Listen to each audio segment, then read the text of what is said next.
خسارة منتخبنا التونسي ضد نيجيريا هو فضيحة، خاصة أن البلد المنظم وفر لك كل شيء، ملاعب عالمية، فنادق رائعة جدا. لذلك أنا نقول فضيحة لمنتخبنا التونسي بكل المقاييس. خيبة لكأس إفريقيا اللي تقريبا على مر التاريخ هي أخيب كأس إفريقية تعديت على المنتخب الوطني، خاصة مع نيجيريا وللظروف اللي صارت فيها زاد الكوب دافريكا ذيك المنتخب والخروج من الدور الأول.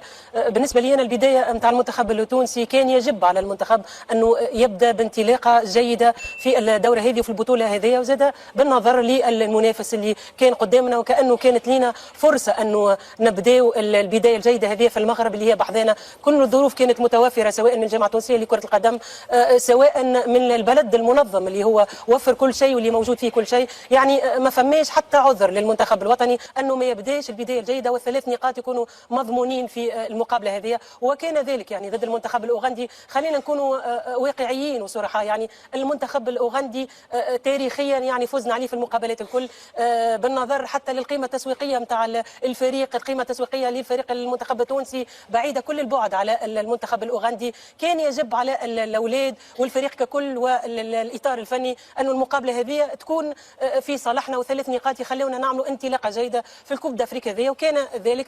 الحقيقة أنا الحاجة اللي عجبتني فقط أنه المنتخب لم ينتصر فقط انتصار ثلاث نقاط، لكن انتصر افيك دو لا مانيير، يعني كورة ونتيجة، وهذا اللي ما كانش موجود حتى في التظاهرات السابقة. كنا نلقاو المنتخب ما يلعبش جيد لكن تكون فما نتيجة، وكانت العكس تماما. حاجة باهية، الناس الكل تحكي، الصحافة الكل تحكي علينا. صباح بركة نتفرج يعني في فيديو في قناة فرنسية معناها تحدثوا حديث جيد على المنتخب الوطني التونسي، وقالوا معناها ينجم يكون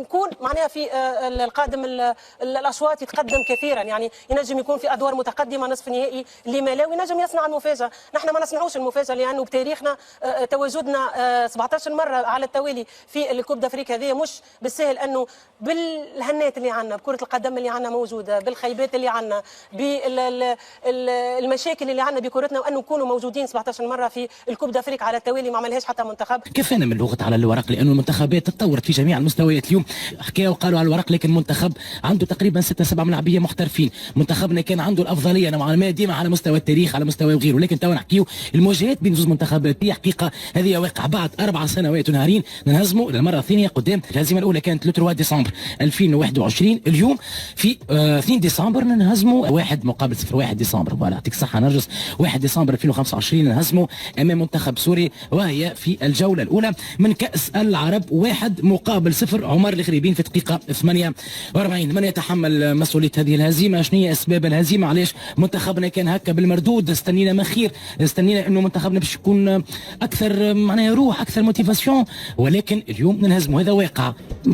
تاريخ المواجهات نورمالمون نبداو فيختي، لانه الحقيقه هالي من الموسم 73 هالي فزنا بركة على المنتخب السوري، ولا 74 حاجه هكا، ما فزناش على المنتخب السوري. دونك اخر نسخه نتاع كاس العرب ونتائج يعني دي ستاتيستيك اللي لازم نكونوا افيرتي، نحضروا الماتش نتاعنا كما يلزم، نعرفوا خاصه معناها التوجه نتاع المنتخب السوري كونه معناها يدافع ويحاول ما يقبلش الاهداف ويلعب على الهجمه المرتده، وكل ما مشى الوقت كل ما ياخذ الفريق هذا ثقه في نفسه، وكل ما ياخذ ثقه في نفسه قد ما يزيد يطلع لك معناها للفوق وينجم يهدك. شفنا معناها سيناريو هو بيدو عاود تعاود معناها بتاع البطوله العربيه اللي فاتت، ما قامش معناها بهجمات، ولكن كان دفاعيا كان متماسك، كان في واقف معناها مليح، ويستنى في الهجمات المرتده. مشى للميتون 0-0 دو دخل دوزيام ميتون، كره ثابته، اول كره يمكن تجي لدحمان في المقابله كامله سجلها. معناها هذه هي معناها الواقعيه، وهذه هي البريسيزيون. احنا المنتخب التونسي شوط له خلق ربما 6 فرص معناها واضحين، ما تمكنش من تسجيل هدف. زاد ما نحوش المريت نتاع حارس المرمى، هو الحارس معناها الاحتياطي، معناها قام بمباراه ممتازه جدا للاخر. المباراه قاعد يمنع في اهداف، كانت منهم الكره الاخيره معناها اللي نحاها مباراه كبيره برشا.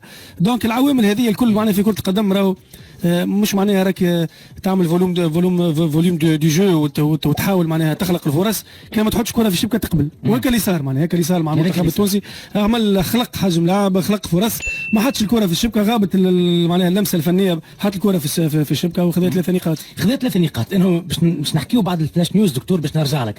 حكى مجدي على مقابله اولى حتى على مستوى السيناريو، وقتها كنا قبلنا هدف الدقيقه الرابعه نتفكر برشا، عندنا حمراء وعندنا حمراء دليل رمضان، وبعد في الدوزيام ميتون في ال 47 مينوت دخلنا قبلنا بونتو الثاني.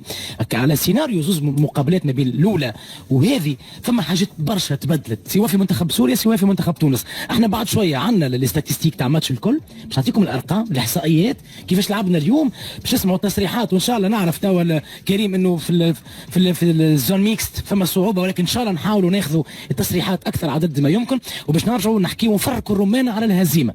اليوم هذا واقع اللي نحكيوا فيه، راهو واقع. حكينا وقلنا على الورق ونجموا نربحوا واحنا الافضليه واحنا الفافوري على منتخب سوريا وغيره، ولكن اليوم هي فما نتيجه ستحسب في التاريخ. انه ما يبداش البدايه الجيده والثلاث نقاط يكونوا مضمونين في المقابله هذه، وكان ذلك يعني ضد المنتخب الاوغندي. خلينا نكونوا واقعيين وصراحه، يعني المنتخب الاوغندي تاريخيا يعني فزنا عليه في المقابلات الكل، بالنظر حتى للقيمه التسويقيه نتاع الفريق، القيمه التسويقيه للفريق المنتخب التونسي بعيده كل البعد على المنتخب الاوغندي. كان يجب على الاولاد والفريق ككل والاطار الفني انه المقابله هذه تكون في صالحنا، وثلاث نقاط يخلونا نعملوا انطلاقه جيده في الكوب دافريكا هذه، وكان ذلك. الحقيقه انا الحاجه اللي عجبتني فقط انه المنتخب لم ينتصر فقط انتصار ثلاث نقاط، لكن انتصر افيك دو لا مانيير، يعني كوره ونتيجه، وهذا اللي ما كانش موجود حتى في التظاهرات السابقه. كنا نلقاو المنتخب ما يلعبش جيد لكن تكون فما نتيجه، وكانت العكس تماما.